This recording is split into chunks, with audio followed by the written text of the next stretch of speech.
সুপ্রিয় ছাত্রছাত্রীবৃন্দ, আশা করি সবাই ভালো আছো। আমি মোহাম্মদ আব্দুল মমিন খান, সহযোগী অধ্যাপক, গণিত বিভাগ, Dhaka imperial college. Dear students, গত ক্লাসে আমি উচ্চতর গণিত দ্বিতীয় পত্রের প্রথম অধ্যায়ের বাস্তব সংখ্যা ও অসমতা নিয়ে আলোচনা করেছিলাম। সেখানে আমি তোমাদের বিভিন্ন প্রকারের সংখ্যা, যেমন মূলদ সংখ্যা, অমূলদ সংখ্যা, স্বাভাবিক সংখ্যা, মৌলিক সংখ্যা, ট্রান্সেন্ডেন্টাল সংখ্যা, এদের সংজ্ঞা এবং এই সংশ্লিষ্ট কিছু কিছু অঙ্ক করেছিলাম। আজ আমি এই অধ্যায়ের বাকি নিয়মগুলোর অঙ্ক সম্পর্কে আলোচনা করব।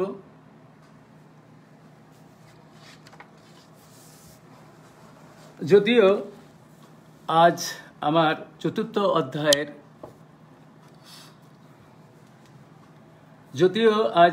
চতুর্থ অধ্যায়ের বহুপদী ও বহুপদী সমীকরণ বিষয়ক ক্লাস নেওয়ার কথা ছিল, কিন্তু কিছু সংখ্যক শিক্ষার্থী আমাকে টেলিফোন করে বলেছে প্রথম অধ্যায়ের আরও কিছু অঙ্ক করে দিতে এবং বুঝিয়ে দিতে। তোমরা জানো যে গণিত সূত্র নির্ভর সাবজেক্ট। সূত্র না জানলে অঙ্ক পারা যায় না। সুতরাং তোমরা যখন যে সূত্রগুলো আমি বলবো সেটি খাতায় লিখে রাখবে এবং বুঝে মুখস্থ করবে। গত ক্লাসে কয়েকজন শিক্ষার্থী আমাকে এই অধ্যায় সংশ্লিষ্ট 6টি সংক্ষিপ্ত প্রশ্ন করেছিল। সেগুলোর উত্তর দিয়ে আমি পরবর্তী পাঠে যাব। বিগত দিনের ন্যায় তোমরা ম্যাথ সংশ্লিষ্ট যে কোনো প্রশ্ন কমেন্ট বক্সের মাধ্যমে আমাকে করতে পারবে। একজন শিক্ষার্থী প্রথম প্রশ্ন করেছে আমাকে যে প্লাস ইনফিনিটি ও মাইনাস ইনফিনিটিকে সংখ্যা বলা যায় কিনা, বা এদেরকে ট্রান্সেন্ডেন্টাল সংখ্যা বলা যায় কিনা। এই প্রশ্নটির উত্তর আমি প্রিয় শিক্ষার্থী তোমাদের বলছি যে ম্যাথমেটিক্সে আমরা যে প্লাস ইনফিনিটি সংখ্যা রেখায় যেটা আমরা ডান দিকে ডিনোট করি এবং মাইনাস ইনফিনিটি সংখ্যা রেখায় যেটিকে আমরা বাম দিকে প্রকাশ করে থাকি, এগুলোকে কখনো সংখ্যা বলা যাবে না। অর্থাৎ প্লাস ইনফিনিটি এবং মাইনাস ইনফিনিটি এগুলো শুধু আমরা প্রতীক হিসাবে গণ্য করে থাকি। যদিও আমরা ম্যাথমেটিক্সে something by zero equal to infinity বলে থাকি, কিন্তু ইনফিনিটির কোনো মান নাই। এবং বাকি যে 5টি প্রশ্নর শিক্ষার্থীরা করেছে, এটা আমি একটু পরে ধারাবাহিকভাবে আমি তোমাদের উত্তর দিয়ে দেব এবং ওটা বুঝিয়ে দেব। অর্থাৎ ছেলেদের প্রশ্ন আছে 1 এবং 0 আর সহমৌলিক সংক্রান্ত। এটা আমি গত ক্লাসে অনেক বলেছি, মৌলিক সংখ্যা কাকে বলে, সহমৌলিক সংখ্যা কাকে বলে, যৌগিক সংখ্যা কাকে বলে, জোড় সংখ্যা কাকে বলে, রেশনাল নাম্বার অর্থাৎ মূলদ সংখ্যা কাকে বলে। এরপরও আমি যেহেতু কিছু সংখ্যক ছেলে এই প্রশ্নগুলো করেছে, এইগুলোর প্রশ্নের উত্তর আমি একটু পরে দিব। কিন্তু আজকে যে এই অধ্যায়ের অবশিষ্ট নিয়মের অঙ্কগুলো করব, সেই অঙ্কগুলোতে আমার দরকার হবে ইন্টারভেল, ব্যবধি। সময়ের অভাবে আমি গত ক্লাসে এই ইন্টারভেল, যার বাংলা অর্থ হলো ব্যবধি, এটি আমি আলোচনা করতে পারিনি।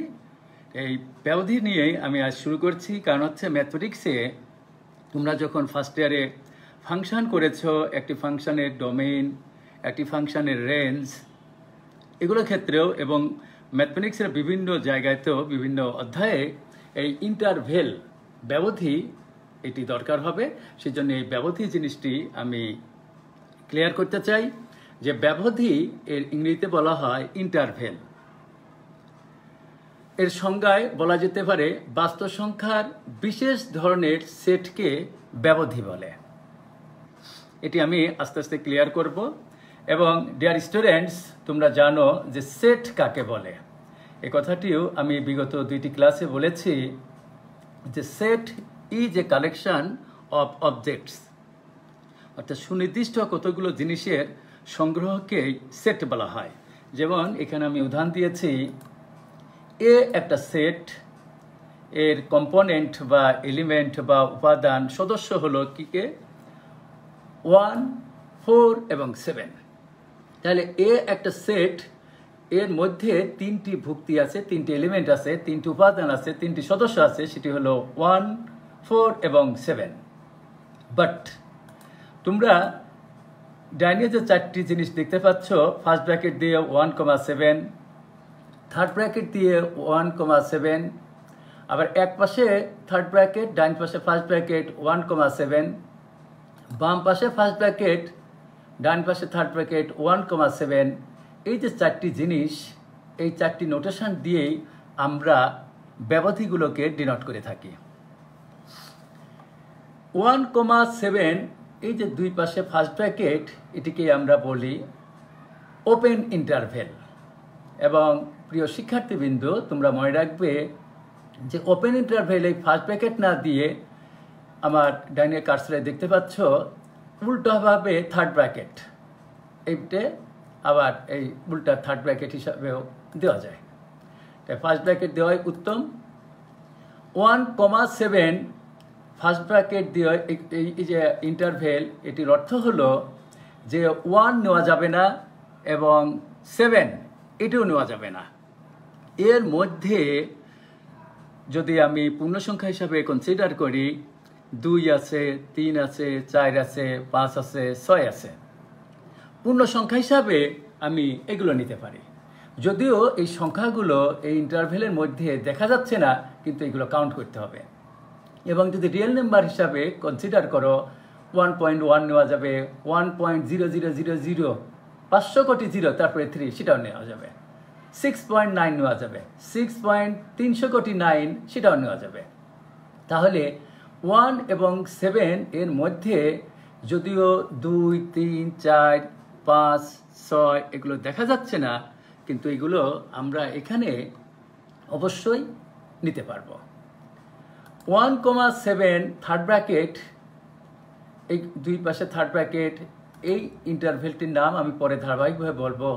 এটির অর্থ হলো আমি 1 নিতে পারবো এবং 7ও নিতে পারবো, এবং ওর মধ্যে পূর্ণ সংখ্যা হিসাবে 2, 3, 4, 5, 6 এগুলো নেওয়া যাবে। বামে 1 থার্ড ব্র্যাকেট আছে আর ডাইনে ফার্স্ট ব্র্যাকেট 1,7। এই কথাটির অর্থ হলো যে 1 নেওয়া যাবে বাট 7 নেওয়া যাবে না। এর মধ্যে যা আছে 2, 3, 4, 5, 6 পূর্ণ সংখ্যা হিসাবে সেটিও নেওয়া যাবে। দশমিক হিসাবে তো লক্ষ লক্ষ কোটি কোটি সংখ্যা আছে। বামে ফার্স্ট ব্র্যাকেট, ডাইনে থার্ড ব্র্যাকেট, এই কথাটির অর্থ হলো 1 নেওয়া যাবে না, কিন্তু 7 নেওয়া যাবে।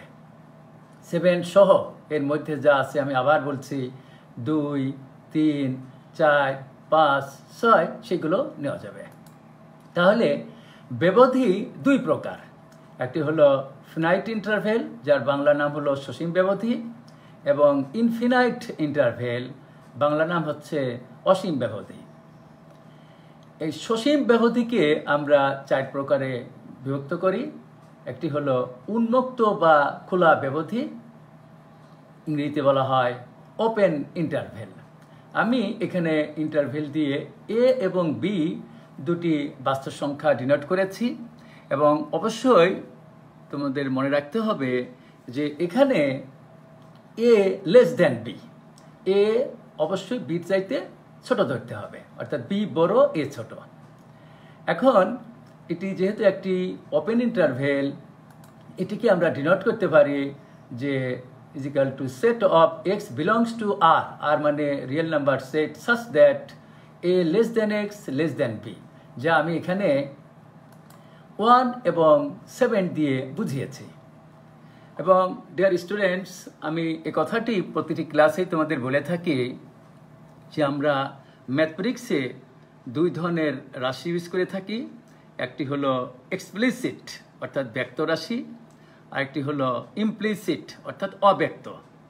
এখানে আমি 1,7 যে উদাহরণ দিয়েছি এটা হলো ব্যক্ত, 1,a,b এটি অব্যক্ত, এটা তোমাদের বুঝতে হবে। আর সংখ্যা রেখায় দেখানোর সময় যেহেতু এখানে এ কাউন্টেবল না এবং বিও কাউন্টেবল না, সুতরাং এই দুটি বক্স আমাদের ফাঁকা রাখতে হবে এবং এর থেকে বড় বির থেকে ছোট এই যে ইন্টারভেল এটা ডিনোট করেছি কালো কালি দিয়ে দেখতে পাচ্ছ বোল্ড করা। বদ্ধ ব্যবধি এটা ইংরেজিতে বলা হয় ক্লোজড ইন্টারভেল, এটা আমি যা এখানে সংখ্যা দিয়ে বুঝিয়েছি সেটি আমি এখানে ব্যক্ত করেছি যে এ কাউন্টেবল এবং বিও কাউন্টেবল এবং এর মধ্যে যা আছে সেগুলো আমাদের এখানে কাউন্ট করতে হবে। বদ্ধ খোলা ব্যবধি এই কথাটির অর্থ হলো বামে ক্লোজড আর ডানে ওপেন, সেজন্য এটারে বলা হয় ক্লোজড ওপেন ইন্টারভেল। এটির এখানে ব্যাখ্যা আমি কিছুক্ষণ আগেই বলেছি এবং সংখ্যা রেখায় তোমরা দেখতে পাচ্ছ যে এখানে এ নেওয়া যাবে বাট বি নেওয়া যাবে না, সেজন্য বি ফাঁকা এবং এ এই বৃত্তটি ভরাট করেছে। খোলা বদ্ধ ব্যবধি এর ইংরেজিতে বলা হয় ওপেন ক্লোজড ইন্টারভেল। এখানে এ নেওয়া যাবে না বাট বি নেওয়া যাবে, সেজন্য বি এই বিন্দুটি অর্থাৎ বি সংখ্যাটি আমাদের বৃত্ত ভরাট করতে হবে আর এ ফাঁকা রাখতে হবে। ম্যাথমেটিক্সে ব্যবধি আর এক প্রকার আছে, সেটি হলো ইনফিনাইট ইন্টারভেল। ইনফিনাইট ইন্টারভেলকেও আমরা 4 ভাগে ভাগ করে থাকি। এটি হলো যে বামে উন্মুক্ত ডানে অসীম ব্যবধি। আমি কিছুক্ষণ আগে জনৈক শিক্ষার্থীর প্রশ্ন উত্তরে বলেছি যে ইনফিনিটি কিন্তু একটি সিম্বল মাত্র, প্রতীক মাত্র, ইনফিনিটির কোনো নির্দিষ্ট মান নাই। সুতরাং ইনফিনিটিকে, অসীমকে, সে প্লাস ইনফিনিটি হোক মাইনাস ইনফিনিটি হোক, সেটিকে কখনো আমরা সংখ্যা বলতে পারবো না। এখানে এ ওপেন ইন্টারভেল, এই যে উন্মুক্ত আর খোলা এক কথা, আর ইনফিনিটি এটা অবশ্যই ওপেন হবে কারণ সে এক্স এর মান ইনফিনিটির লেস দেন হবে, কোনোদিন ইকুয়াল হতে পারে না। সুতরাং বামে উন্মুক্ত ডাইনে অসীম এই কথাটির অর্থ হলো যে এর থেকে এ নেওয়া যাবে না, কিন্তু এর থেকে ডাইনে অসীমের আগ পর্যন্ত এই যে বোল্ড করা দেখতে পাচ্ছ তোমরা, এই সংখ্যাটি বোঝায়। বামে বদ্ধ ডাইনে অসীম এর মানে হলো যে এখানে এ যেহেতু থার্ড ব্র্যাকেট দেওয়া, এই বিন্দুটি মানে এ সংখ্যাটি কাউন্টেবল। ধরো আমি এখানে এর মান দিলাম 3, তাহলে এখানে 3 এই সংখ্যাটিও কাউন্টেবল নেওয়া যাবে। সেই জন্য এখানে লিখেছি A less than or equal to X, less than infinity. ইনফিনিটির আগে কোনোদিন less than or equal to দেওয়া যাবে না, নয় গ্রেটার দেন হবে নয় লেস দেন হবে। বামে অসীম ডানে উন্মুক্ত ব্যবধি কথাটির অর্থ হলো তোমরা জানো যে সংখ্যা রেখায় বামে মাইনাস ইনফিনিটি থাকে আর ডাইনে প্লাস ইনফিনিটি। এখানে মাইনাস ইনফিনিটি থেকে বড় কিন্তু এর থেকে ছোট, সেটিকে আমি এখানে ডিনোট করেছি যে এ এই বিন্দু এটি এই সংখ্যাটি নট কাউন্টেবল, সেই জন্য এখানে ফাঁকা রেখেছি। বামে অসীম ডানে বদ্ধ ব্যবধি কথাটির অর্থ হলো যেখানে এর মান যদি আমি 7 ধরি, সেই 7 কাউন্টেবল নেওয়া যাবে এবং সেখান থেকে শুরু করে মাইনাস ইনফিনিটির আগ পর্যন্ত। ডিয়ার স্টুডেন্টস, তাহলে আমরা বুঝতে পারলাম যে ম্যাথমেটিক্সে আমাদের যে ইন্টারভেল বা ব্যবধি মোট 8 প্রকারের আছে। এখন গত ক্লাসে যে 5 জন শিক্ষার্থী প্রশ্ন করেছিল সেই প্রশ্নগুলো আমি এখন উত্তর দিয়ে দেই। এটি প্রত্যেক শিক্ষার্থীর আমার বিশ্বাস উপকার হবে। যে ওদের প্রশ্ন ছিল যে 2 নম্বর প্রশ্নটি আগে বলি যে এক একটি মৌলিক সংখ্যা নয়। সুপ্রিয় শিক্ষার্থীবৃন্দ, আমি তোমাদের অনেকবার বলেছি গত 2টি ক্লাসে এই বাস্তব সংখ্যার উপরে যে মৌলিক সংখ্যা কাকে বলে, অর্থাৎ প্রাইম নাম্বার। ম্যাথমেটিশিয়ানরা বলেন যে যে সমস্ত সংখ্যাকে শুধু সেই সংখ্যা দিয়ে ভাগ করলে মিলে যায়, কোনো অবশিষ্ট থাকে না, অর্থাৎ 1 দিয়ে তো ভাগ করলে সব সংখ্যারে মিলে যায়, 1 আমি বাদ দিই, সেই সমস্ত সংখ্যাকে আমরা মৌলিক সংখ্যা বলি। যেমন 2, যেমন 3, যেমন 5, যেমন 7, যেমন 11। দেখো 11 একটি সংখ্যা, এই 11কে শুধু 11 দিয়ে ভাগ করলেই মিলে যায়, আর কিছু পৃথিবীতে নাই যে সেই 11কে ভাগ করলে মিলে যায়। সুতরাং 11 একটি মৌলিক সংখ্যা। এখন মৌলিক সংখ্যার হতে হলে তার অ্যাটলিস্ট 2টি ফ্যাক্টর থাকতে হবে। ফ্যাক্টর এই কথাটির বাংলা নাম হলো উৎপাদক, গুণনীয়কও বলতে পারো।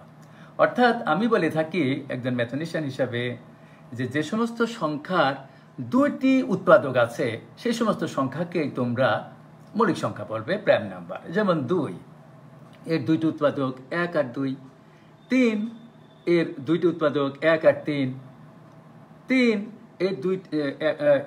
এর উৎপাদক 1 আর 3, 7 এর উৎপাদক 1 আর 7, 13 এর উৎপাদক 1 আর 13। সুতরাং যে সমস্ত সংখ্যা অবশ্যই 2টি উৎপাদক থাকবে সেগুলোকে আমরা প্রাইম নাম্বার বা মৌলিক সংখ্যা বলবো। 2 এর অধিক অর্থাৎ 3টি বা 4টি বা 5টি বা 6টি বা 7টি যতই হোক উপরে, অর্থাৎ 2 এর অধিক সংখ্যক যদি ফ্যাক্টর থাকে সেই সমস্ত সংখ্যাকে আমরা কম্পোজিট নাম্বার অর্থাৎ বাংলায় বলে কৃত্রিম সংখ্যা বলে থাকি। যেমন 4, যেমন 6, যেমন 12। আমি এই যে 4 একে কেন কৃত্রিম সংখ্যা বলবো, এর কারণ হলো 4 এর ফ্যাক্টর হলো 1, 2 এবং 4, 3টি ফ্যাক্টর, 3টি উৎপাদক। সুতরাং 4 একটি কৃত্রিম সংখ্যা। এখন তোমরা আমার প্রশ্ন করেছো 1 একটি মৌলিক সংখ্যা হবে না, 1 একটি মৌলিক সংখ্যা নয়। কারণ হচ্ছে 1 মৌলিক সংখ্যাও না, যৌগিক বা যারে আমরা কৃত্রিম বলি কৃত্রিম সংখ্যাও না। কি জন্য? যে 1 এর একটি মাত্র উৎপাদক আছে যা 1। সুতরাং প্রিয় শিক্ষার্থীবৃন্দু, তোমরা 1কে মৌলিক সংখ্যা বলবে না, যৌগিক সংখ্যা বলবে না। 1 একই। 1কে বলা যায় স্বাভাবিক সংখ্যা, 1কে বলা যায় পূর্ণ সংখ্যা, 1কে বলা যায় বিজোড় সংখ্যা। এবং তোমাদের আমি গত 2টি ক্লাসে বলেছি যে every countable number is natural number. যে সমস্ত সংখ্যা আমরা গুনি সেই সমস্ত সংখ্যা, গণনাকারী সংখ্যাকে স্বাভাবিক সংখ্যা বলে, এবং স্বাভাবিক সংখ্যার প্রথম সদস্য হলো 1। সুতরাং 2 নম্বর প্রশ্নের উত্তর আমার এখানে 1 একটি মৌলিক সংখ্যা নয়। তাহলে 1 একটি যৌগিক সংখ্যা হবে না, কৃত্রিম সংখ্যা হবে না। ওকে। 4 নম্বর প্রশ্ন ছিল 1 একটি রেশনাল নাম্বার, মূলদ সংখ্যা না 1 একটি অমূলদ সংখ্যা। তোমরা মনে রাখবে রেশনাল নাম্বার আমি বলেছিলাম যে সমস্ত সংখ্যাকে p/q আকারে পরিণত করা যায়, এবং যেখানে p ও q উভয় ইন্টিজার, ইন্টিজারের বাংলা অর্থ হলো পূর্ণ সংখ্যা, এবং যেখানে q not equal to 0 এবং p ও q কখনো সহমৌলিক, মানে অবশ্যই p ও q পরস্পর সহমৌলিক। 1 নম্বর প্রশ্নটি জনৈক ছাত্র করেছে সহমৌলিক সংক্রান্ত, সেটা আমি একটু পরেই বলছি। তাহলে 1 একটি মূলদ সংখ্যা। কেন? 1 ইজিক্যাল টু লেখা যায় 1/1। সুতরাং এখানে আমরা বলতে পারি 1 একটি মূলদ সংখ্যা। 5 নম্বর প্রশ্নটি ছিল যে 0 একটি জোড় সংখ্যা না 0 একটি বিজোড় সংখ্যা। এখানেও আমি তোমাদের দৃষ্টি আকর্ষণ করছি যে আগেকার ম্যাথমেটিশিয়ানরা, গণিতবিদরা 0 রে ধনাত্মকও বলতেন না, ঋণাত্মকও বলতেন না। 0 হলো একটি নিউট্রাল নাম্বার, নিরপেক্ষ সংখ্যা। কিন্তু আধুনিক ম্যাথমেটিশিয়ানরা 0 রে বলেন 0 একটি মূলদ সংখ্যা, 0 একটি ইভেন নাম্বার মানে জোড় সংখ্যা, 0কে আমরা রেশনাল নাম্বারও বলতে পারি, মূলদ সংখ্যা বলতে পারি। তো এখানে জনৈক স্টুডেন্ট আমার প্রশ্ন করেছে 0 কি একটি জোড় সংখ্যা, 0 কি একটি বিজোড় সংখ্যা? তা তোমরা বলবে 0 একটি ইভেন নাম্বার, জোড় সংখ্যা। কারণ হচ্ছে ইভেন নাম্বার কাকে বলে? তোমরা জানো যে সমস্ত সংখ্যাকে 2 দিয়ে ভাগ করলে কোনো রিমাইন্ডার থাকে না, সেইগুলো সংখ্যাকে আমরা ইভেন নাম্বার, জোড় সংখ্যা বলি। আমি আজকের পাঠে তাড়াতাড়ি চলে যাব। একজন শিক্ষার্থী প্রশ্ন করেছিল যে মৌলিক আর সহমৌলিক এই জিনিসটার ব্যাপারটা কি, মানে কি, what is the distinction between prime number and co prime number. এই জিনিসটি আমি তোমাদের একটু ক্লিয়ার করতে চাই যে 11 ও 12 সংখ্যা দুটি পরস্পর সহমৌলিক। 11-12 সংখ্যা দুইটি পরস্পর সহমৌলিক নয়, এর উত্তর হবে সংখ্যা দুটি পরস্পর সহমৌলিক। উত্তর হবে 1-এর এ। এই 11-12 সংখ্যা দুটি পরস্পর সহমৌলিক কেন, অর্থাৎ কোপ্রাইম নাম্বার কাকে বলে সেটি আমি ক্লিয়ার করতে চাই একটি উদাহরণের মাধ্যমে।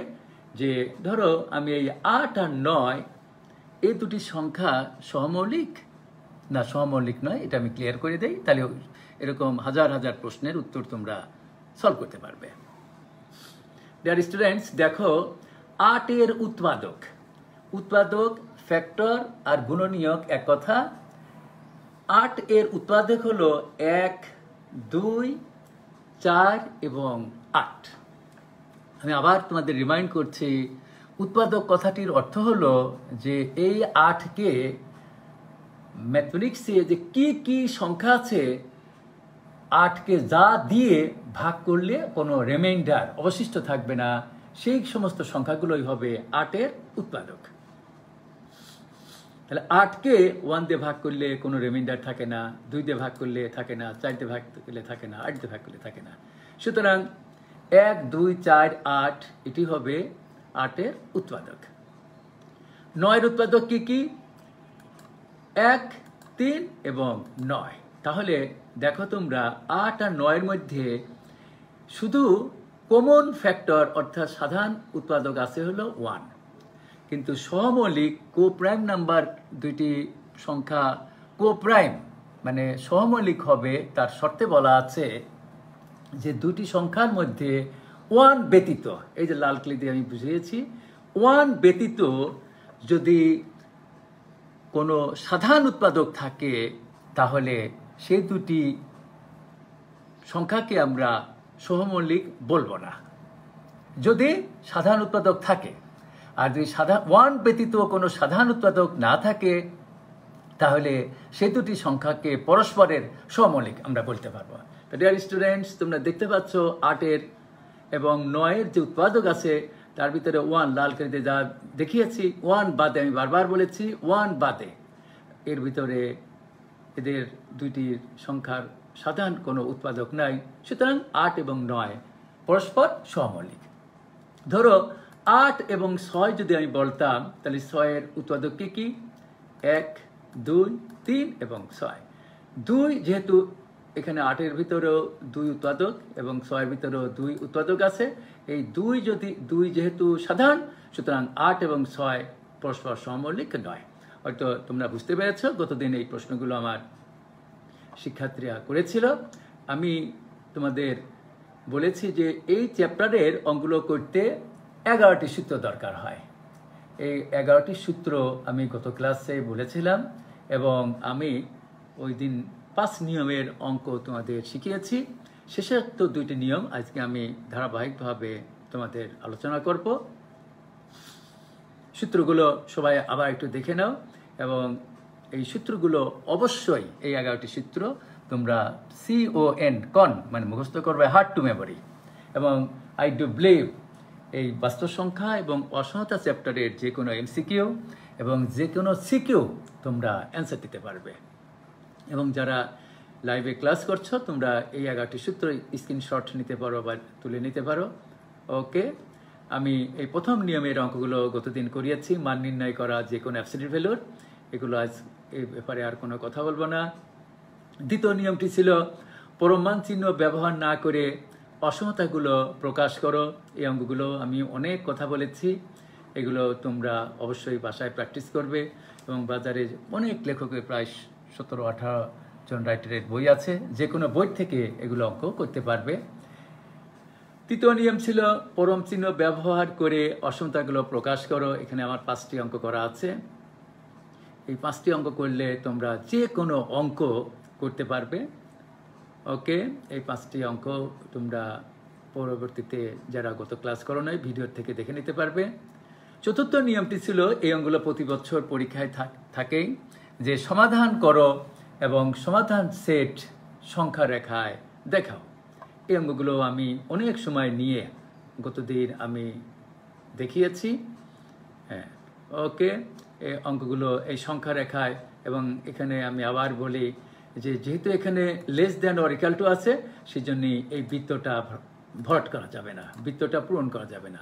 বাট এখানে তোমরা দেখতে পাচ্ছ যেহেতু less than or equal two, সেই জন্যই এই বৃত্তটি অবশ্যই ওয়ান কাউন্টেবল, ওয়ান গ্রহণযোগ্য, সেই জন্য এই ওয়ানটা আমরা পূরণ করে দিয়েছি। এই অঙ্কটিও আমি গত ক্লাসে অনেক সময় নিয়ে তোমাদের বুঝিয়েছি, এগুলো তোমরা ভিডিও থেকে দেখে নেবে। এই অঙ্কটাও ঢাকা বোর্ড, কুমিল্লা বোর্ড, রাজশাহী বোর্ডে অনেকবার এসেছে এবং এইগুলো অঙ্কে যদি গ্রেটার দেন আর লেস দেন থাকে, এটা উল্টিয়ে সূত্র ফেলে দিতে হয় যে absolute value of X less than equal to A হলে minus A less than equal to X less than equal to A. এই সূত্রটি অনেকগুলো অঙ্কে দরকার হয়, এগুলো তোমরা ভিডিওর থেকে দেখে নিও, এগুলো আমি কথা বলবো না। কারণ হচ্ছে অনেক শিক্ষার্থী বিরক্তি, যারা অধিকতর ভালো স্টুডেন্ট তারা বিরক্তি ফিল করবে না, চায় যে আমার উচিত ছিল চতুর্থ অধ্যায়ের অঙ্কগুলো করা, পলিনোমিয়াল অ্যান্ড পলিনোমিয়াল ইকুয়েশনস, বহুপদী এবং বহুপদী সমীকরণ। এটা আমি চেষ্টা করবো আজ কিছু বেসিক জিনিস শিখিয়ে দিতে। এই অঙ্কটিও একটি এক্সপ্রেশনাল অঙ্ক, অনেক বইতে এই অঙ্কটা নাই, তোমরা ভিডিওর থেকে দেখে নিও যে এখানে কিন্তু দুইটি অঙ্ক না, একটি অঙ্কই এবং দিয়ে লেখা। এই অঙ্কটি ভিডিওর থেকে দেখে নিও। If you do not understand please tell me. এই অঙ্কটিও গতদিন আমি এই শখ কেন করতে হয় এগুলো আমি গতদিন তোমাদের বলেছি। ওকে, এই অঙ্কটা less than or equal to গতদিনের অঙ্ক, এগুলো আমি অযথা সময় নষ্ট করব না। এই অঙ্কটিও গতদিন করেছি। এখন √3 একটি অমূলদ সংখ্যা অর্থাৎ ইরেশনাল নাম্বার। আমি অনেকবার বলেছি যে মূলদ সংখ্যা কাকে বলে, অর্থাৎ যে সমস্ত সংখ্যাকে p/q আকারে পরিণত করা যায়, যেখানে p ও q পূর্ণ সংখ্যা, কন্ডিশন হলো q নট ইকুয়াল টু 0 এবং p/q কে লঘিষ্ঠ আকারে প্রকাশ করা হয়েছে। প্রিয় শিক্ষার্থীবৃন্দ, আমি গতদিন বলেছিলাম যে কোনো গণিতবিদ তারা এই যে কার্সর দেখতে পাচ্ছ, এখানে p/q কে লঘিষ্ঠ আকারে প্রকাশ করা হয়েছে এই কথাটি না লিখে তারা লেখেন p ও q পরস্পর সহমৌলিক। সেই জন্যই কো-প্রাইম নাম্বার অর্থাৎ সহমৌলিক সংখ্যা কাকে বলে এটি তোমাদের জানতে হবে। সেই জন্য আমি কিছুক্ষণ আগে এটাও বলেছি, এই প্রমাণটাও আমি গতদিন দেখিয়েছি। 6 নম্বর অঙ্ক দেখাও যে √3 প্লাস √2 একটি অমূলদ সংখ্যা, 5 নম্বর অঙ্কটার মতোই। এগুলো আমি সময় নষ্ট করব না। এখন এই যে 7-এর যে 5টি প্রমাণ আছে, এই 5টি প্রমাণ আমি তোমাদের বলেছিলাম যে এগুলো 2 নিয়মে করা যায়। আমার এই ভিডিওতে তোমরা দেখতে পাবে যে অঙ্কগুলো, এই 5টি অঙ্কই প্রতিটি অঙ্ক 2 নিয়মে করা আছে। যেভাবেই তোমরা অ্যান্সার দাও না কেন তাহলে নম্বর অবশ্যই পাবে। এগুলো আমি গত ক্লাসে তোমাদের বুঝিয়েছি। হ্যাঁ, এটা তোমরা ভিডিওর থেকে দেখে নিও। আমার সাজেশন হলো যে আমার প্রিয় শিক্ষার্থীরা, তোমরা 7-এর এই যে 5টি প্রমাণ ইতিপূর্বে যা বললাম, এই 5টি প্রমাণ তোমরা যে এই যে আমি যে এখানে সেকেন্ড নিয়মে করেছি, এই নিয়মে অ্যান্সার দিও। আমার এটা ভালো লাগে।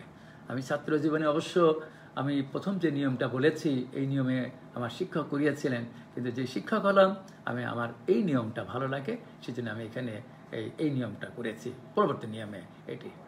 এটাও তোমরা গতদিন আমি এগুলো আলোচনা করেছি, এগুলো সময় নষ্ট করব না, এটা ভিডিওর থেকে দেখে নেবে।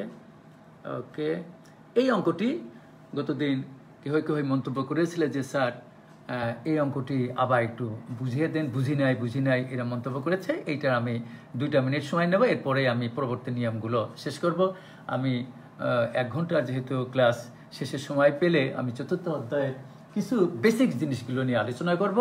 তা আমি বারবার বলি যে তোমরা প্রথম অধ্যায়টি এমনভাবে করবে যেন 2020 সাল বা 2021 সালে যারা উচ্চ মাধ্যমিক পরীক্ষা দেবে তার আগে যেন আর করা না লাগে। সুতরাং যখন যা করবে তার ভিতরে কোনো অ্যাডাল্ট্রেশন রাখবে না, ভালোভাবে বুঝে করবে, যাতে যে কোনো মুহূর্তে যে কোনো সৃজনশীল এবং MCQ প্রশ্নগুলো তোমরা অ্যান্সার দিতে পারো। এই জাতীয় অঙ্ক সৃজনশীলের 4 মার্কের জন্যই থাকে। তা আমি এখানে 2টি অঙ্ক সেট করেছি। আমি প্রথম অঙ্কটি আবার একটু বুঝিয়ে দিই যে এই অঙ্কটিও 2 নিয়মে করা যায়। একটি সূত্র ধরেও করা যায়, আবার আমি এখানে যেভাবে করেছি এভাবেও করা যায়, ইচ্ছা তোমাদের অঙ্ক যে কোনো নিয়মেই করা যায়। যদি কোনো অঙ্কের ভিতরে কোনো গুজামিল না থাকে তাহলে অবশ্যই নম্বর পাবে। তা আমি এটি যে কিছুক্ষণ আগে বলেছি যে 11টি সূত্র আছে, তার 2 নম্বর সূত্র দিয়ে করেছি। এবং আমি এই কথাটি তোমাদের বারবার স্মরণ করিয়ে দেই যে নোটেশন ইজ নট ম্যাথমেটিক্স। কোনো সিম্বলকে, কোনো প্রতীককে আমরা কখনো ম্যাথমেটিক্স বলবো না। সুতরাং এখানে সূত্রে আছে absolute value of X less than A. তোমরা বুঝতে পারছো এখানে এক্স মানেই হলো X minus 1, less than A মানে হলো 1/10। এখানে 1/10 থাকতে পারে, 1/20 থাকতে পারে, 1/40 থাকতে পারে। সুতরাং তোমরা অঙ্কের নিয়ম শিখবে। আমার মানসিকতা হলো যে কি পেলে এটা বড় কথা নয়, কি পেলে এটা বড় কথা। সেজন্য তোমরা অঙ্কের নিয়ম শিখবে। তাই অঙ্কটা বুঝিয়েই আমি পরবর্তী নিয়মে চলে যাব। যে সূত্র হলো absolute value of X less than A হলে implies that minus A less than X less than A. তো এখানে আমি কিছুক্ষণ আগেই বলেছি এ মানে হলো 1/10 আর এক্স মানে এক্স মাইনাস 1। এটা সেই সূত্র অনুযায়ী 2 নম্বর সূত্র অনুযায়ী এটা লিখলাম। এবং আমি গত ক্লাসে এই কথাটি অনেকবার বলেছি যে এই অসমতার ক্ষেত্রে এক্স এর সঙ্গে কোনো জিনিস প্লাস হিসাবে রাখা যাবে না, মাইনাস হিসাবে রাখা যাবে না, গুণ হিসাবে রাখা যাবে না, ভাগ হিসাবে রাখা যাবে না। সুতরাং এখানে আমি এক্স মুক্ত করার জন্য আমার এখানে -1 আছে, সেজন্য আমি এখানে 1 যোগ করলাম, এখানে 1 যোগ করলাম, এখানে 1 যোগ করলাম। প্রিয় শিক্ষার্থীবৃন্দ, যদি এখানে x-1 না থেকে x+1 থাকতো তাহলে আমি +1 রে ভেনিশ করার জন্য এখান থেকে 1 বিয়োগ করতাম, করসপন্ডিং এখান থেকে 1 বিয়োগ করতাম, এখান থেকে 1 বিয়োগ করতাম। তাহলে তোমরা বুঝতে পেরেছো কেন আমি 1 যোগ করেছি, x মুক্ত হয়ে গেল। আমার যা প্রমাণ করতে বলেছে এখানে x এর উপর স্কয়ার আছে, সুতরাং আমি করলাম কি উভয় পক্ষে স্কয়ার করলাম, এখানে স্কয়ার করলাম, এখানে স্কয়ার করলাম। 9/10 এর স্কয়ার করলে 81/100 less than x square less than 11/10, 11/10 square করলে 121/10। এটা লিখলাম। লেখার পরে আমি আমার প্রমাণে যেহেতু আছে এখানে 1 বিয়োগ করেছে, সুতরাং আমি এখান থেকেও 1 বিয়োগ করেছি, এখান থেকেও 1 বিয়োগ করেছি, এখান থেকেও 1 বিয়োগ করেছি। বিয়োগ করার পরে এটা হলো। এবং আমি গতদিন বলেছিলাম যে 11টি যে সূত্র, এই 11টি সূত্র তোমরা তুতা পাখির মতো মুখস্থ করবে, তাহলে এই বাস্তব সংখ্যা এবং অসমতা এই অধ্যায়ের সমস্ত অঙ্ক তোমরা বুঝতে পারবে এবং করতে পারবে। এবং আমার 11টি সূত্রের 2 নম্বর সূত্র ছিল কি, যে বামে থাকতে হবে যা ডাইনেও সেটাই থাকতে হবে, ডাইনে থাকতে হবে প্লাস, বামে থাকতে হবে মাইনাস। কিন্তু এখানে তোমরা দেখতে পাচ্ছ এই যে কার্সর দিয়ে যে জিনিসটা দেখাচ্ছি এটিকে ধরবে এক্স, ডাইনে হলো এটি হলো এ, তাই এ মানে 21/100। তাহলে আমার বামেও সেই পরিমাণই ডিজিট বা সেই পরিমাণই অঙ্ক থাকতে হবে, সংখ্যা থাকতে হবে, 21/100 থাকতে হবে, কিন্তু চিহ্ন দিতে হবে কি মাইনাস। তাহলে এখানে আছে কি -19/100, সেই জন্য আমার এখানে নোট দিতে হবে যে যেহেতু -21/100 লেস দ্যান -19/100। এটি আমি গতদিন এইভাবে উদাহরণ দিয়েছিলাম যে ধরো অবশ্যই তোমার বাবা তোমার দাদার থেকে ছোট, তুমি তোমার বাবার থেকে ছোট, তাহলে তুমি তোমার দাদার থেকে আরো ছোট। হয়তো তোমরা আমার এই উদাহরণটি বুঝতে পেরেছ। এখানে সেই উদাহরণটি এখানে কার্যকর। x² - 1 তোমার দাদাকে আমি ডিনোট করলাম, তোমার বাবাকে আমি -19/100 দ্বারা ডিনোট করলাম, এবং তোমাকে আমি -21/100 দ্বারা ডিনোট করলাম। তাহলে আমি যে উদাহরণটা দিয়েছি সেটা তুলনা করে দেখো। সেই জন্য আমি এখানে ডান দিকে যা আছে আমার বাম দিকে সেটা যুক্তিসঙ্গত নিয়েছি। এবং তোমরা জানো এই সূত্রটি হলো যে যখন অ্যাবসলিউট ভ্যালু দিবে তখন এই বামে জিনিসটা বাদ দিয়ে অ্যাবসলিউট ভ্যালু অফ মাঝে যা থাকে লেস দ্যান ডাইনে যা থাকে সেটা লিখতে হয়। এটাই আমার প্রমাণ করতে বলেছে। এই অঙ্কগুলো অবশ্যই উচ্চ মাধ্যমিক পরীক্ষার ঢাকা বোর্ড সহ যে 9টি বোর্ড আছে, বোর্ডগুলোতে উচ্চ মাধ্যমিক পরীক্ষায় অনেকবার এসেছে এবং তোমাদের সময় থাকার সম্ভাবনা আছে। পরের অঙ্কটি একই অঙ্কই, শুধু এখানে আছে এক্সের জায়গা কিউব। সেজন্য আমি এখানে কি লিখেছি, এখানে শুধু পার্থক্য আগের অঙ্কটা স্কোয়ার করেছি আর এখানে কিউব করেছি। এগুলো পার্থক্য। এই জাতীয় প্রমাণগুলো তোমরা দেখবে মাঝে মাঝে, এটা এমসিকিউতেও থাকে যে এটার সময় কী লেখা যায়, এটা ভিডিওর থেকে দেখে নেবে, এগুলো আমি আলোচনা করব না। অর্থাৎ আমার এখানে যে ভিডিওটি করেছি, এটা আমি যে আমার ডেস্কটপে কম্পোজ করেছি, বাজারে যতগুলো বই আছে 17টি 18টি বই আছে, সবগুলো বইয়ের যে সমস্ত অঙ্কগুলো অধিকতর গুরুত্বপূর্ণ তার প্রত্যেকটা অঙ্ক আমার এখানে করা আছে। প্রিয় শিক্ষার্থীবৃন্দু, এখানে 3 নম্বর একটা প্রমাণ আছে যে দেখা হচ্ছে যে কোনো বিজোড় সংখ্যার বর্গ বিজোড় সংখ্যা। এই প্রমাণটা আমি তোমাদের শিখাইতে চাই এবং তোমরা এটি মনোযোগ সহকারে অবশ্যই শুনো। যেমন বাস্তবেও দেখো, একটি বিজোড় সংখ্যা ধরো 7, তারে যদি আমি স্কোয়ার করি, 7 স্কোয়ার 7 7 49। দেখো 49ও বিজোড়ই থাকে। বিজোড় সংখ্যা কাকে বলে? অড নাম্বার কাকে বলে? বলবে যে সমস্ত সংখ্যাকে 2 দিয়ে ভাগ করলে কোনো রিমাইন্ডার অর্থাৎ কোনো ভাগশেষ, কোনো ভাগফল থাকে না, তাকেই আমরা বিজোড় সংখ্যা বলি। ধরো 3 একটি বিজোড় সংখ্যা, অবশ্যই তাকে স্কোয়ার করলে 3 স্কোয়ার মানে 3 3 9, 9 একটি বিজোড় সংখ্যা। 11 একটি বিজোড় সংখ্যা। 11কে যদি আমরা স্কোয়ার করি তাহলে 11 11 121, 121 একটি বিজোড় সংখ্যা। তাহলে এখানে বলছে যে দেখাও যে কোনো বিজোড় সংখ্যার বর্গ বিজোড় সংখ্যা। এখন প্রমাণ যেহেতু করতে বলছে বা দেখাইতে বলছে, সুতরাং ওইরকম পার্টিকুলার উদাহরণ দেওয়া যাবে না যে স্যার ধরেন 9 একটি সংখ্যা ধরলাম বিজোড়, 9 স্কোয়ার করলাম, 9 স্কোয়ার মানে 81 একটা বিজোড়, এভাবে প্রমাণ করা যাবে না। এবং তোমরা অবশ্যই মনে রাখবে যে ম্যাথমেটিক্সে যে সমস্ত বিজোড় সংখ্যা তাদেরকে আমরা ডিনোট করি 2n+1 দ্বারা, আর ম্যাথমেটিক্সে যে সমস্ত সংখ্যা জোড় অর্থাৎ ইভেন সংখ্যা, ইভেন নাম্বার, তাদেরকে আমরা ডিনোট করি, প্রকাশ করি, ব্যক্ত করি, সূচিত করি 2n দ্বারা। এটা তোমাদের মনে রাখতে হবে। এগুলো যখন আমরা 5ম অধ্যায়ে বাইনোমিয়াল থিওরাম করব, সেখানেও আমাদের দরকার হবে।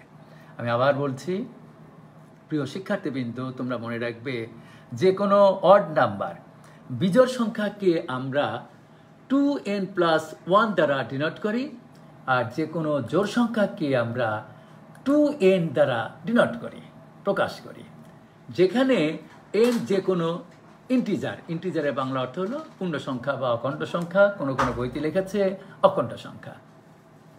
এখানে n যে কোনো পূর্ণ সংখ্যা, ধরো n এর মান আমি প্রথমেই ধরলাম 1। দেখো 1 যদি আমি ধরি, 2 গুণ 1 মানে 2 আর 1 যোগ করলে 3, তাহলে 3 একটি বিজোড় সংখ্যা। আমি যদি n এর মান 0, আমি কিছুক্ষণ আগে বলেছি 0-রেও আমরা ইন্টিজার বলবো, পূর্ণ সংখ্যা, 0 একটি মূলদ সংখ্যা, 0 একটি জোড় সংখ্যা। সুতরাং এখানে আমি যদি n এর মান 0 ধরি, তো 2 × 0 যোগ 1, দেখো 1 পাওয়া যায়, 1 একটি বিজোড় সংখ্যা। আমি যদি n এর মান 7 ধরি, 7 দুগুণা 14 আর 1 15, সুতরাং n এর মান যদি আমি জোড় ধরি, ধরো 6, তাহলে 6 দুগুণা 12 আর 1 13, 13 একটি বিজোড় সংখ্যা। সুতরাং n এর মান জোড় হোক বিজোড় হোক, কিন্তু কোনো ফ্র্যাকশন হতে পারবে না, কোনো ভগ্নাংশ হতে পারবে না। এখানে n এর মান আমি জোড় ধরি বিজোড় ধরি, যদি আমি এই 2n+1 যা আমি বিজোড় সংখ্যাকে ডিনোট করেছি এখানে বসাই, তাহলে অবশ্যই বিজোড় সংখ্যা পাওয়া যায়। তাহলে আমি মনে করি যে 2n+1 একটি বিজোড় সংখ্যা। এর বর্গ, এই কথাটির অর্থ কি? 2n+1 হোল স্কয়ার দেখাতে হবে 2n+1 হোল স্কয়ার একটি বিজোড় সংখ্যা। এই জিনিসটি আমাদের প্রমাণ করতে হবে। এখানে তাহলে 2n+1 হোল স্কয়ার করলে কি হয়? a + b হোল স্কয়ার ফর্মুলায় a square plus 2ab plus b square আমি লিখলাম। এটা লিখলে 4n স্কয়ার প্লাস 4n+1। আমি এখান থেকে 4n কমন নিলাম, n+1 কেন কমন নিলাম একটু পরেই বলি, +1। এখানে আবার 4n এখানে আমি লিখলাম 2 × 2n, অবশ্যই লেখা যায়, অঙ্ক হলো যুক্তি, এখানে কোনো গুজমিল দেওয়া যাবে না, গুজমিল দিলে এটা অবশ্যই ধরা পড়ে যাবে সে শিক্ষক। এখানে দেখো প্রিয় শিক্ষার্থীবৃন্দু, আমি 2-র মতো 2 রেখে দিলাম, আর এই যে 1 এর মতো 1 রেখে দিলাম, আর আমি এখানে 2n × 2n+1 এটাকে আমি আরেকটি ভেরিয়েবল বা কনস্ট্যান্ট যাই বলো, এখানে এম দ্বারা ডিনোট করলাম। এবং এই কথাটি আমি তোমাদের অনেকবার বলেছি যে নোটেশন ইজ নট ম্যাথমেটিক্স। কোনো সিম্বলকে, কোনো প্রতীককে আমরা কখনো ম্যাথমেটিক্স বলবো না। এখানে আমি একটি বিজোড় সংখ্যা ডিনোট করেছি 2n+1। কোনো গণিতবিদ যদি 2x+1 লেখে তাও কোনো অসুবিধা নেই, তাই লিখতে হবে যেখানে x যে কোনো পূর্ণ সংখ্যা। আমি যদি লিখি 2p+1 তাই লিখতে হবে যেখানে p যে কোনো পূর্ণ সংখ্যা। সুতরাং আমি এই যে এখানে যে বিজোড় সংখ্যা ধরেছিলাম তাকে স্কয়ার করে এমন একটা জিনিসে আমি ব্যক্ত করলাম, প্রকাশ করলাম যেখানে হয়েছে 2m+1। তাহলে আমি তোমার এই আগের সমস্ত কিছু ডিলিট করে দিলাম, মুছে দিলাম। এখন তোমরাই বলো 2m+1 এটি কি একটি বিজোড় সংখ্যা না? কেন? এই যে আমি বললাম এখানে যে পৃথিবীর যে সমস্ত সংখ্যাকে আমরা 2n+1, 2m+1, 2x+1, 2p+1 এরকম আকারে পরিণত করতে পারবো, তাদেরকেই আমরা বিজোড় সংখ্যা বলবো, অড নাম্বার বলবো। সুতরাং আমি একটি বিজোড় সংখ্যা ধরেছিলাম 2n+1, তাকে স্কয়ার করার পরে যে রেজাল্ট পেলাম সেখানে আমি 2m+1 পেলাম। তাই 2m+1 এটাকেও তো আমরা একটা বিজোড় সংখ্যা দ্বারা অভিহিত করতে পারি, সুতরাং ডিনোট করতে পারি। সুতরাং আমরা এখান থেকে সিদ্ধান্ত নিলাম যে যে কোনো বিজোড় সংখ্যার বর্গ একটি বিজোড় সংখ্যা।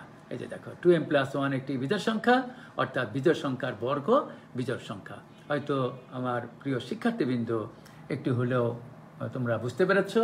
এটা এই ভিডিওর থেকে না বুঝলে আবার একটু ক্লিয়ার করে নিও, না হলে গণিতবিদদের সাহায্য নিয়ে এটা শোনো।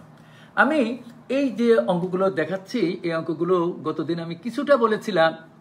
তাকে কিছু ছেলে আজ সকালেও তারা আমার টেলিফোন করে বলছে যে স্যার যে কিছু প্রমাণ আছে অ্যাবস্ট্রাক্ট অ্যালজেব্রা নাম বলছেন, এগুলো বুঝি না।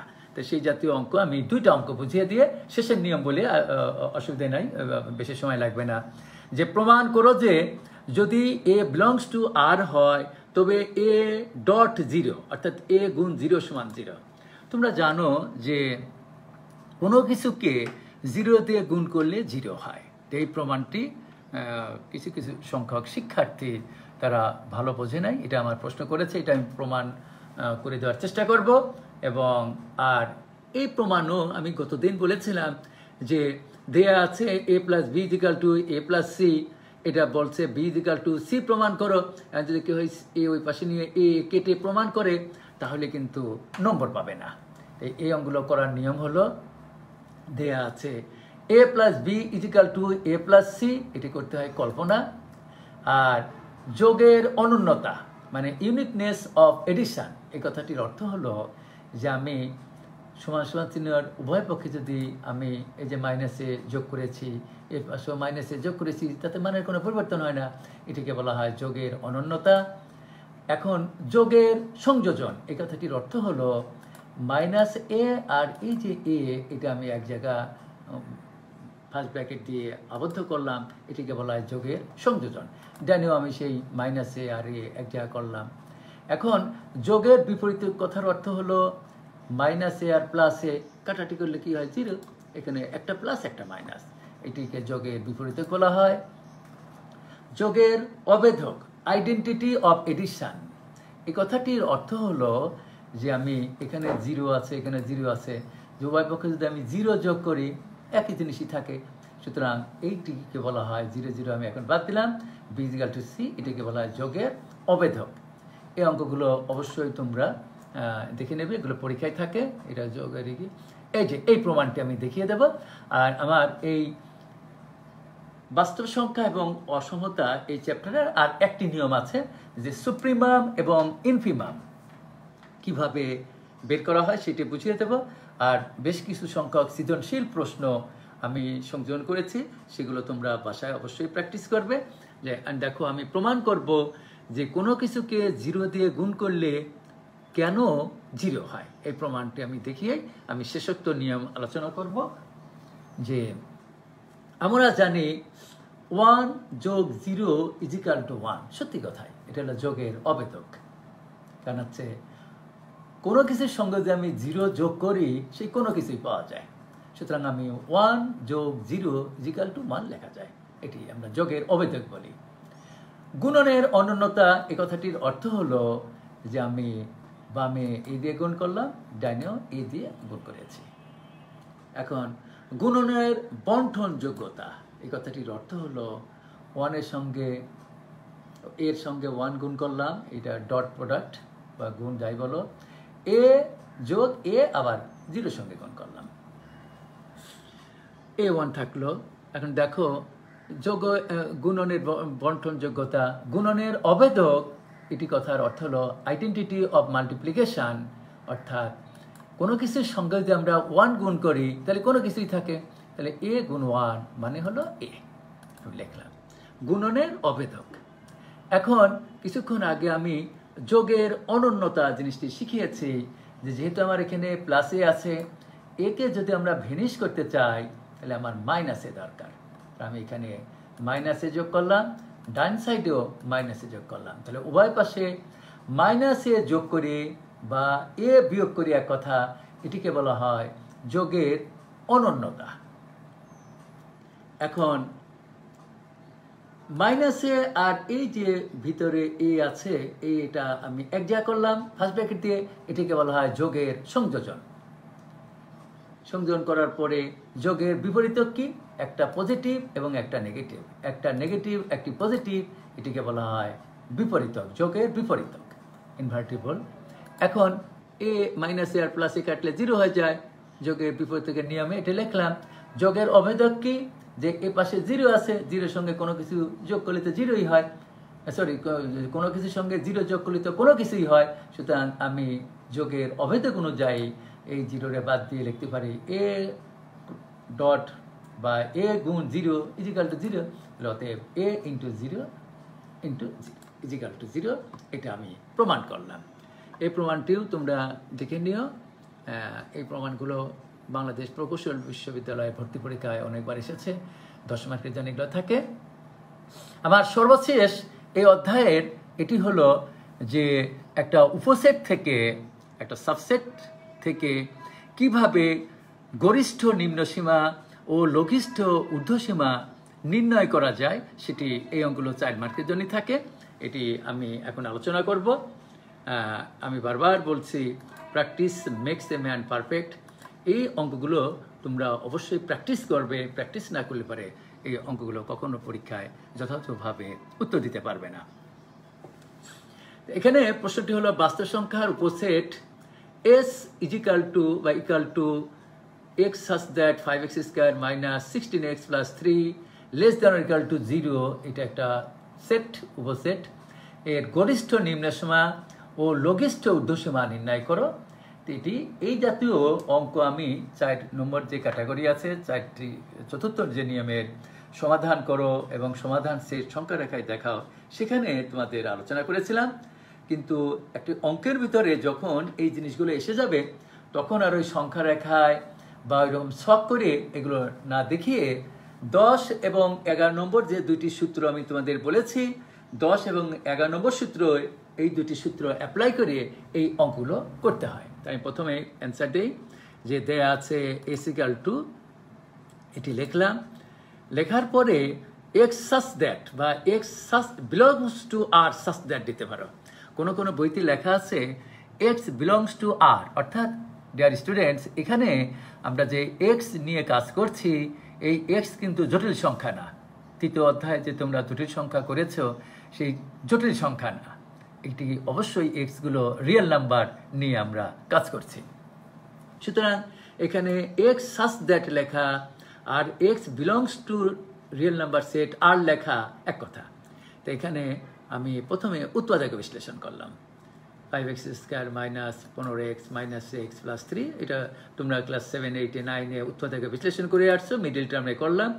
করার পরে তোমরা সবসময় মনে রাখবে যে x স্কয়ারের সঙ্গে কোনো কিছু যোগ হিসাবেও রাখা যাবে না, x স্কয়ারের সঙ্গে কোনো কিছু বিয়োগ হিসাবেও রাখা যাবে না, x এর সঙ্গে কোনো কিছু ভাগ হিসাবেও রাখা যাবে না। ওকে, সেজন্য আমার এখানে যেহেতু আছে 5x, এই 5টা জোর করে আমি কমন নিলাম। কমন নেওয়ার পরে আমি উভয় পক্ষকে 5 দ্বারা ভাগ করলাম, তাহলে আমার যে 11 নম্বর সূত্রটা তোমরা অবশ্যই দেখবে। আমি আবার বলছি যে গণিত হলো সূত্র নির্ভর সাবজেক্ট। সূত্রগুলো তোমাদের তোতা পাখির মতো মুখস্থ করে ফেলতে হবে। সূত্র যদি মুখস্থ না করো, আমি যতই এখানে যত কথাই বলি না কেন, যত অঙ্কই করে দিই না কেন, কোনো লাভ নাই যদি সূত্র মুখস্থ না করো। তাহলে তোমরা এটি 10 এবং 11 নম্বরের সূত্রর নিয়মে আমি অঙ্কটা করেছি। এখানে x মাইনাস 1/5, এই 1/5 হলো a, আর x মাইনাস 3, এই 3 হলো b। আমি আবার বলছি, ফর্মুলার x আর মাইনাস বাদে যা থাকে সেটিকে বলবে a, আর ফর্মুলার x আর মাইনাস বাদে যা থাকে সেটিকে বলবে b। এবং এখানে এই ইন্টারভেলটি আজকে যে ব্যবধি আমি শিখিয়েছি সেখানে বলেছি যে a অবশ্যই ছোট ধরতে হবে আর b বড় ধরতে হবে। তাহলে তোমরা 10 নম্বর সূত্রের সাথে তুলনা করে দেখো যে x minus a into x minus b less than আর ইকুয়াল টু 0 হয়, তাহলে লেখা যায় a less than equal to x less than আর ইকুয়াল টু b। 10 নম্বর সূত্রের সাথে মিলিয়ে দেখো, ঠিক আমি সেই 10 নম্বর সূত্রটি এখানে আমি অ্যাপ্লাই করেছি। তাহলে যদি এখানে x প্লাস 1/5 থাকতো, ডিয়ার স্টুডেন্টস তোমরা মনে রাখবে যে যদি এখানে প্লাস থাকতো কখনো প্লাস রাখা যাবে না, তখন সেন ব্র্যাকেট দিয়ে আমি লিখতাম x মাইনাস 1/5, অর্থাৎ তখন a হতো মাইনাস 1/5। এটি আমি বারবার বলছি, এই সূত্রগুলো তোমরা মুখস্থ করবে। এখন গরিষ্ঠ নিম্ন সীমা অর্থাৎ ইনফিমাম, এই INFS অর্থাৎ S একটা উপসেট, তার ইনফিমাম। ইনফিমাম কথাটার অর্থ হলো INF লিখতে হয় সংক্ষেপে, আর সুপ্রিমাম SUP, সুপ্রিমাম। এই জিনিসটি আমি তোমাদের এখানে বুঝিয়ে দিতে চাই যে গরিষ্ঠ নিম্ন সীমা আর লঘিষ্ঠ ঊর্ধ্ব সীমা, এই কথাটির অর্থ কী। দেখো আমি যে আজ ইন্টারভেল, এই জন্য আমি তোমাদের আজকে ইন্টারভেল এই 8 প্রকারের, অর্থাৎ ইন্টারভেলকে প্রধানত 2 ভাগে ভাগ করা হয়। একটি হলো সসীম ইন্টারভেল মানে সসীম ব্যবধি, এবং অপরটি হলো অসীম ব্যবধি। তো সসীম ব্যবধিকে 4 প্রকারে ভাগ করা যায় এবং অসীম ব্যবধিকে 4 প্রকারে ভাগ করা যায়, অর্থাৎ ব্যবধিকে টোটাল 4 যোগ 4 অর্থাৎ 8 ভাগে ভাগ করা যায়। 8 প্রকারের ব্যবধি আমাদের গণিতে আছে। কোনো শিক্ষার্থী যদি এই ইন্টারভেলগুলো যথাযথ না বোঝে, তাহলে কিন্তু এই অঙ্কগুলো তোমরা যথাযথভাবে বুঝতেও পারবে না, উত্তর দিতে পারবে না।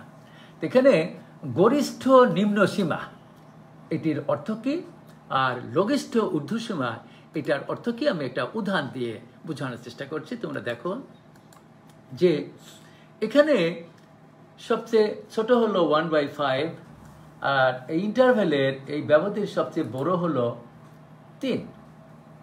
3-এর থেকে ছোট কি আছে? 2 আছে। 2-এর থেকে ছোট কি আছে? 1 আছে। 1-এর থেকে ছোট কি আছে? 0। 1-এর থেকেও ছোট 0 আছে।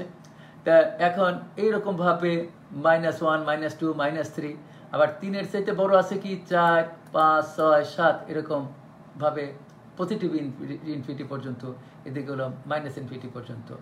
তাহলে এখানে এই 3, আমি এই 3টাই আগে বলি। 3 থেকে বড় কি আছে? 4। 4-এর থেকে বড় কি আছে? 5। 5-এর থেকে কি বড় আছে? 6। 6-এর থেকে বড় কি আছে? 7। তাহলে এখানে যে ইন্টারভেলটা আছে, এই ইন্টারভেলের ভিতরে 3 হলো এই ক্ষেত্রে বড়, কিন্তু এর বড় কি আছে? 4 আছে। 3-এর বড় 4 আছে। 4-এর বড় কি আছে? 5। 5-এর বড় আছে 6। 6-এর বড় আছে 7, অর্থাৎ 6 7-এর ছোট। এই কথাটার অর্থ তো বোঝোই তোমরা।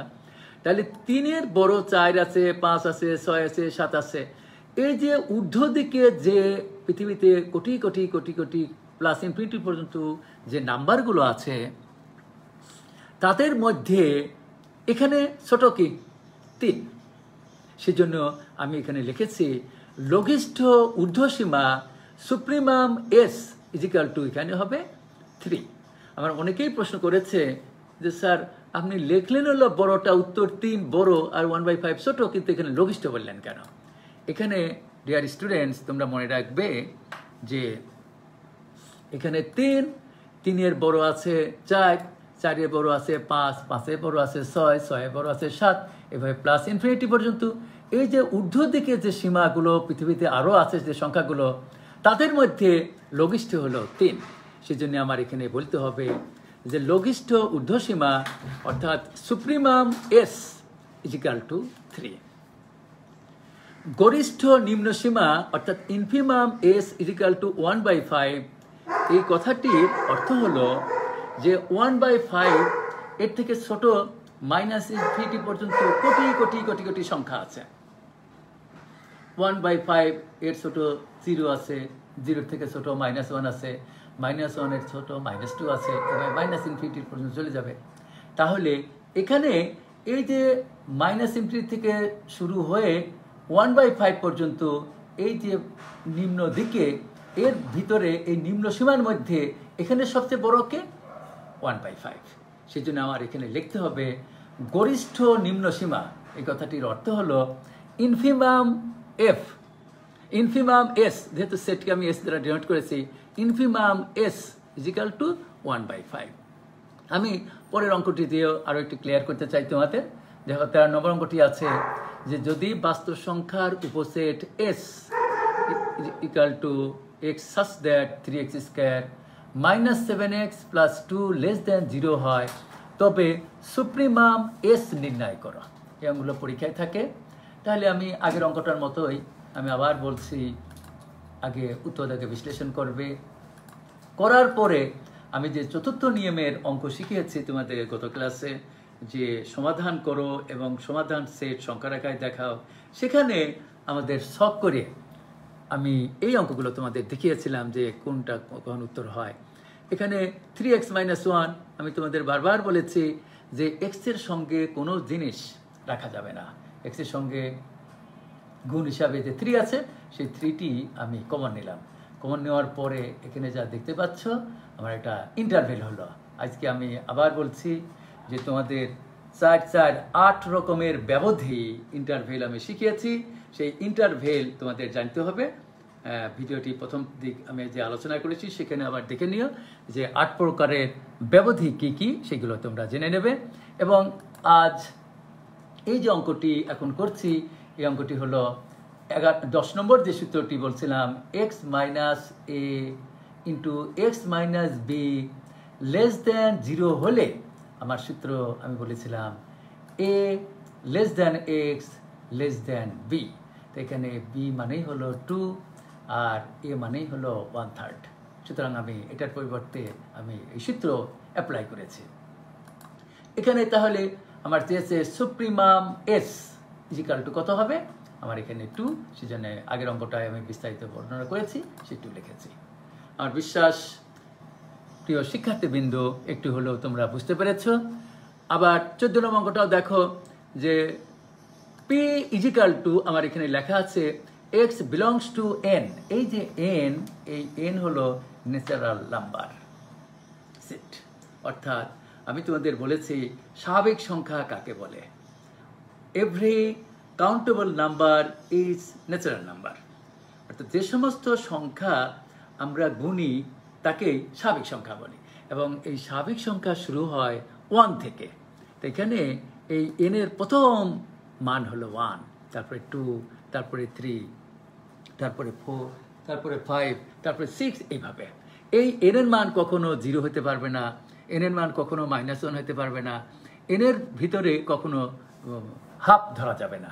তো এখানে অঙ্কটি আমি প্রথমে x = 1 ধরেছি, তারপর সেইটি এটা সিদ্ধ করে না x = 2 ধরেছি। এরকমভাবে ভিডিওর থেকে অঙ্কটি দেখে নিও। এখানে আমি আগের অঙ্কগুলোতে ছিল এখানে এস, এখানে দিয়েছে পি। আমি এই কথাটি অনেকবার শিক্ষার্থীদের বলে থাকি যে নোটেশন ইজ নট ম্যাথমেটিক্স। কোনো সিম্বলকে, কোনো প্রতীককে আমরা কখনো ম্যাথমেটিক্স বলবো না।